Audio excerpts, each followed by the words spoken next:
What is it about a fictional tale that makes it so compelling? When an author begins drafting a narrative, he must decide what series of theoretical events will make his story resonate. But what if his fictional tale was actually nonfiction? What if this made-up story, as mythical as it may seem, was really based on true events? A fairy tale made in reality. This is the final chapter of Derek Jeter's storybook career.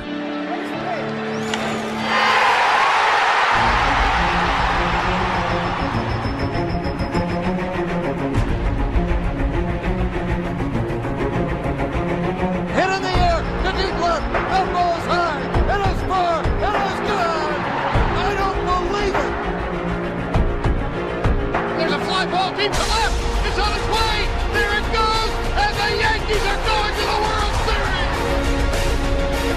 The Yankees are back on top, world champions for the 27th time.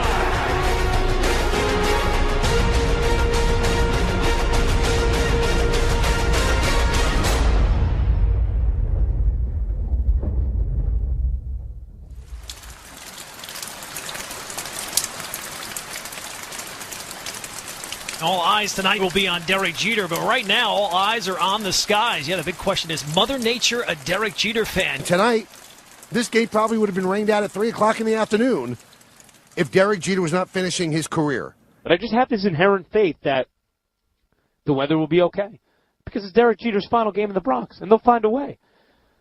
Mother Nature's on his side, right? They will find a way. With the forecast in question, the Yankee Stadium gates opened on time in hopes that Mother Nature would cooperate for Derek Jeter's swan song. Fans flowed into the stadium, undeterred by rain, anticipating one more memory from their beloved captain. He's just been first class. He's been everything. He's been what you think a Yankee should be.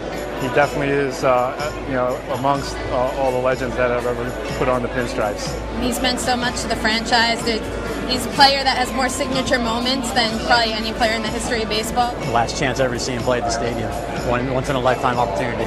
This is history. This is like seeing Babe Ruth's last game. It'll be something we can say forever that we saw that man play, and he's unbelievable. Yankee fans have been the best. You know, this is fans here. They pay attention every game. I mean, they pay attention to detail, so they know when you're doing good. They know when you're doing bad.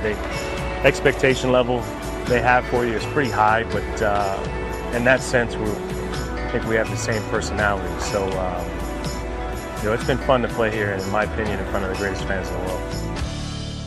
Derek Jeter's 20-year relationship with the New York fans began in the spring of 1995, when the wiry shortstop experienced his first taste of the majors. Earliest influences, well, Mr. Torrey was big, Don Zimmer, and then there's a lot of players. I learned a lot from watching guys and seeing how they handle their business, whether it's from Tim Raines enjoying himself or Don Mattingly, the way he played the game. I try to take bits and pieces from a lot of different guys that I played with. Oh, you got a run on that one. That's gone. Holy cow. His first big league home run. Shallow center field. Derek Jeter back. What a play Derek Jeter made. Derek Jeter's doing it all today. You come up and you're 20 years old, your number one goal is to play well and not get sent back down to the minor leagues. So being a part of this team or this organization for 20 seasons was the furthest thing from my mind at the time. So I don't know if I would have believed it. The Yankees are the world champions! The New York Yankees have once again reached the pinnacle of the sports world. The Yankees are back on top. World champions for the 27th time. 20 years of unbelievable memories. How would it end? Well, there's been so much concern over the past couple of days about rain. And at 6:45, there was a rainbow over Yankee Stadium. We had some blue skies. And for a career where there was not that much rain that fell on him, Derek Jeter gets a nice night for his send-off here in the Bronx. Now batting for the Yankees, number 2, Derek Jeter. number 2.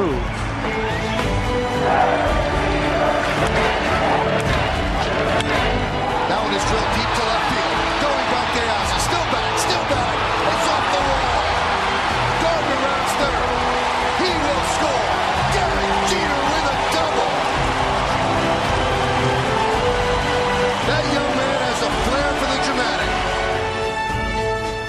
I don't know how I played. I tried to be calm and collected and cool to you guys before the game. I really thought I was going to break down, but sort of an out-of-body experience, I guess is the best way to put it. Despite the team being eliminated from playoff contention the previous night, the atmosphere for Game 159 had a World Series Game 7 feel. And it was all for one man.